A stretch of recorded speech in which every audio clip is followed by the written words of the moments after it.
दोस्तों नमस्कार। आज हम पढ़ेंगे हिंदी का भौगोलिक विस्तार एवं विविध रूप। दोस्तों मैंने यूट्यूब पे बहुत ज़्यादा देखा कि हर कोई पेड क्लास पे पढ़ा रहा था, तो मैंने सोचा क्यों नहीं मेरे साथ साथ आप भी पढ़िए। अगर वीडियो अच्छा लगे तो लाइक, सब्सक्राइब और शेयर कर दीजिएगा।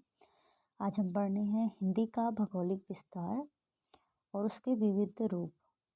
भाषा वैज्ञानिक भाषा और बोली के बीच एक और वर्ग को स्वीकारते हैं जिसे उपभाषा कहते हैं। जो भाषा वैज्ञानिक हैं वो क्या करते हैं, भाषा और बोली के बीच एक और वर्ग को स्वीकारते हैं जिसे क्या कहते हैं, उपभाषा कहते हैं। उपभाषा इसके जो इन पांचों उपभाषाओं तथा बोलियों को आरेख के माध्यम से समझ सकते हैं। यानी जो हिंदी भाषा का वर्गीकरण है वो क्या 5 उपभाषाओं से मिलकर किया गया है। तो वो कौन कौन सी उपभाषाएं हैं मैं आपको बता देती हूँ। देखो, हिंदी की उपभाषाएं तथा बोलियाँ, यानी पहले उपभाषाएं 5 आएंगी, उनके अंदर क्या आएंगी, बोलियाँ आएंगी। तो बोलियाँ भी मैं आपको दिखाती हूँ। ये देखिए, ये जो और सबसे पहले ये सौरसेनी है, ये अर्धमागधी है और उसके बाद नीचे मागधी है, वो आपको भी दिखेगा नहीं स्क्रीन पे, तो मैं भी दिखाती हूँ आपको। ये देखिए, उसके बाद क्या है, जो हमारी सौरसेनी है, हमको इसको याद करने की जो सबसे अच्छी ट्रिक है, सौरसेनी, अर्धमागधी और मागधी। हम पहले सबसे पहले इन तीनों को याद कर लेंगे ताकि हमारा इधर इजी पड़ जाए याद करने के लिए। तो सबसे पहले क्या है, राजस्थानी हिंदी। सबसे पहले जो सौरसेनी में आती है भ्रंश में, वो क्या आती है, राजस्थानी हिंदी।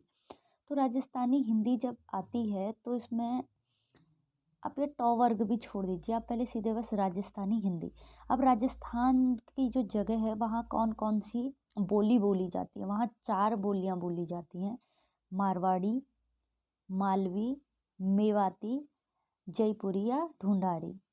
ये किसकी हैं, ये राजस्थानी बोलियाँ, राजस्थानी हिंदी की बोलियाँ हैं। उसके बाद आती है पहाड़ी हिंदी। ये पहाड़ी हिंदी कुमाऊनी और गढ़वाली, ये कुमाऊँ और गढ़वाल में बोली जाती है। उसके बाद आता है आपका तीसरे नंबर में, जो इसी से जुड़ा हुआ है, पश्चिमी हिंदी। ताकि आपको पूर्वी और पश्चिमी में कन्फ्यूज़न ना हो, इसलिए ये इधर पश्चिमी हिंदी। अब पश्चिमी हिंदी में क्या है, एक तो ओकार बहुला है, एक आकार बहुला है। जो ओकार बहुला है उसके अंदर भी 3 बोलियां हैं, जो आकार बहुला है उसके अंदर भी 3 बोलियां हैं। जो ओकार बहुला है उसमें ब्रजभाषा आती है, कन्नौजी आती है और बुंदेली आती है, ये ओकार बहुला में। और जो हमारा आकार बहुला है उसमें आती है कौरवी, खड़ी बोली, हरियाणवी और दिक्कनी। ये भाषाएं, कौरवी को ही खड़ी बोली भी बोला जाता है। ये दोनों एक ही बोलियां हैं, इनके नाम अलग अलग हैं। और दिक्कनी, अब देखो बहुत बार इसका क्षेत्र भी पूछा जाता है कि कौन से क्षेत्र में ये कहाँ कौन सी बोली बोली जाती है।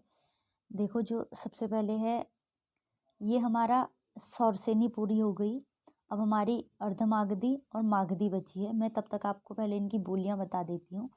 ये जो मारवाड़ी है, ये जोधपुर, अजमेर, मेवाड़, सिरोही, बीकानेर, जैसलमेर, जयपुर, चीरू, नागौर, पाली, जालौर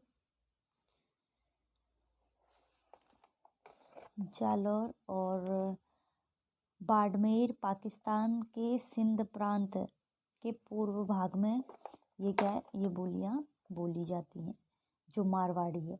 अब आती है मालवी। ये उज्जैन, इंदौर, देवांत, रतलाम, भोपाल, होशंगाबाद, प्रतापगढ़, सुना, नीमच, टोंक में बोली जाती है। वैसे इनका बोलियों का कभी कभार क्वेश्चन आ जाता है, लेकिन मैं तो इन बोलियों को याद करना ज़्यादा अच्छा नहीं मानती हूँ, क्योंकि ये बहुत ज़्यादा है। मैं जो मेन होती हैं, कहाँ कहाँ बोली जाती हैं, वो आप देख सकते हैं। उसके बाद इसको आती है मेवाती। ये अलमवर और गुड़गांव, भरतपुर में बोली जाती है। ये जयपुरी जो ढूंढारी है या हड़ौती और कोटा, जो कोटा आप राजस्थान के वहाँ है, ये फेमस है। यहाँ अ, जो भी आप कोचिंग वगैरह करना चाहते हो तो उसके लिए ये फेमस है एजुकेशन के लिए। और बूंदी, बानर, वारन, झालावाड़, ये कौन सी, ढूंढारी भाषा। अब पहाड़ी हिंदी में आती है कुमाऊनी, गढ़वाली। ये कुमाऊँ हमारा एरिया है, नैनीताल, अल्मोड़ा और पिथौरागढ़, इन तीनों में कुमाऊनी बोली जाती है। गढ़वाली, गढ़वाल, टिहरी, चमोली, उत्तरकाशी के आसपास के क्षेत्र हैं। उसके बाद आप जिस भी राज्य के उपभाषा के अंतर्गत आपका आता है तो आपको वहाँ की बोलियाँ अच्छे से याद रहेंगी। उसके बाद आता है पश्चिमी हिंदी में कौन सी बोली कहाँ बोली जाती है। अब ये जो ब्रज भाषा है ये उत्तर प्रदेश, मध्य प्रदेश, राजस्थान में तीनों में बोली जाती है। आप क्षेत्र आगे को देख लीजिएगा। उसके बाद आती है कन्नौजी। कन्नौजिया जो है ये इन क्षेत्रों में कानपुर हो गया, पीलीभीत हो गई, इटावा हो गया, शाहजहानपुर हो गया, यहाँ बोली जाती है। जो बुंदेली है वो झांसी, जालौन, हमीरपुर, इधर बोली जाती है। उसके बाद ये कौरवी खड़ी बोली जो है वो देहरादून, मेरठ, ये मुरादाबाद, रामपुर, इधर बोली जाती है। दूसरा है हरियाणवी। ये दिल्ली में, कुरुक्षेत्र में, करनाल में, जिंद में, हिसार में ये कौन सी बोली जाती है, हरियाणवी बोली जाती है। अब जो दिक्कनी है ये कहाँ, ये जहाँ पे मैंने ऐसे कलर किया है आप इसको और अच्छे से पढ़ने की कोशिश करिएगा।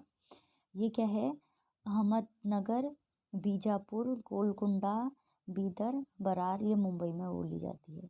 अब उसके बाद आता है, हमने उधर पढ़ ली थी पश्चिमी हिंदी।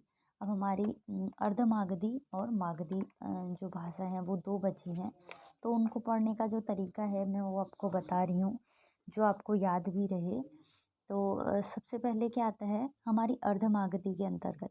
देखो जो हमने अपभ्रंश किए हैं उसके 3 भाग किए हैं। पहले तो हमने ऊपर किया था सौरसेनी, फिर अर्धमागधी और अब मागधी। अब यानी जो पूर्वी हिंदी है उसमें कौन सी भाषा आती है, अवधी, बघेली, छत्तीसगढ़ी। अब जो अवधी है वो अयोध्या में बोली जाती है, सीतापुर में बोली जाती है, मिजोरम में मिर्ज़ापुर में बोली जाती है, इलाहाबाद में बोली जाती है। और जो बघेली है वो उत्तर प्रदेश और मध्य प्रदेश में बोली जाती है। और इसी में क्या आती है पूर्वी हिंदी। आपको इससे भी ABC करके भी याद कर सकते हो पूर्वी हिंदी को। A से अवधी, B से बघेली, C से छत्तीसगढ़ी। उसके बाद आती है मगधी, बिहारी, यानी जो मगधी के अंदर बिहारी उपभाषा है, इसके अंदर भी भोजपुरी, मगही, मैथिली, ये 3 भाषाएं आती हैं।